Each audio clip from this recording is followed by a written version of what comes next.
Yes, breaking news. Babiri abalala bakwatiddwa ku State House Entebbe. Babiri bakwatiddwa ku State House Entebbe olw'obulibwenguzi. Mukwano gwange nkutegeeza nti Yugi Update TV kosinzira okuba ng'otuwuliriza ng'era okola ky'amaanyi okwekumira ku mayengo gano aga Yugi Update TV. Nyongera mu maaso n'okubeebaza mmwe basenkulu b'amayengo gano abayimiriza amayengo gano. Ngenda mu maaso n'okubiriza mmwe mwenna abatannakuba nga musubscribinga muge musubscribinge ku Yugi Update TV bisobole okuba nga tuproceedinga gwe mukwano gwange ali eyampuliriza. Jangu okomentinge, sharinga, likinga. Kakati tujjukira luli emabega naddala wiiki ewedde ebintu bingi bize bibaawo mu State House Entebbe. Bingi bize bibaawo ddala wiiki eziyise muganda wange. Juzi nakuweereza n'amawulire nga mulimu minisita eyali yeemulugunya okubanga essimu ye yabulibwako ku State House Entebbe ne baginoonya n'ebula nga tagiraba. Gye buvuddeko waliwo abakulu mu State House abaatwalibwa e Luzira, abamu ne batwalibwa wali eri ku kitebe kya poliisi Entebbe mu kunoonyereza kw'obulibwenguzi nga kigambibwa nti enguzi esusse okubanga egenda mu maaso ku State House Entebbe. Enguzi asusse. Tujjukira minisita yavaayo n'agamba teri ali seefu, kabeere ng'ali ku State House, kabeere ng'ali luddawa. Enguzi yo ebadde esusse. Kaakati babiri baatwaliddwa abalala nga bava ku State House Entebbe era ziba kuntumye zirabiddwako nga zibatwala. Mukwano gwange tujjukira bulungi nnyo ebize bigwawo. Kakati abatwaliddwa mwe muli Vicky, Munaaba ssaako ne Rose Nalunga.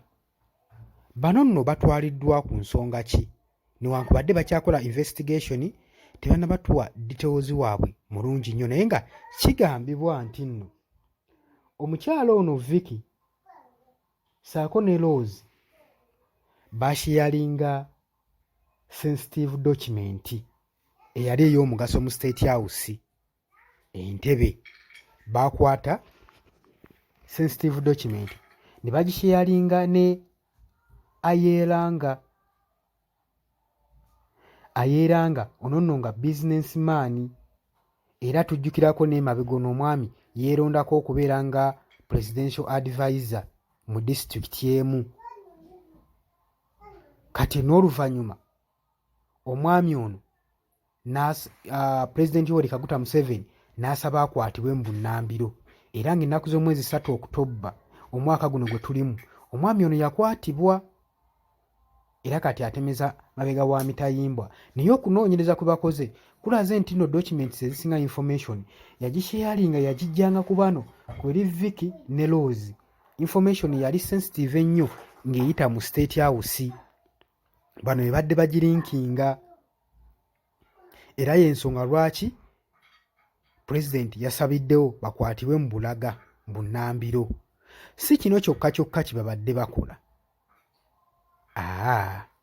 Bintu bingi bye bazze bakola omuli n'okuba mbu kigambibwa bano badde beenyigira mu kubba enguzi mu State House. Batya badde beenyigira mu kubba enguzi mu kulya ssente ez'enguzi mu State House.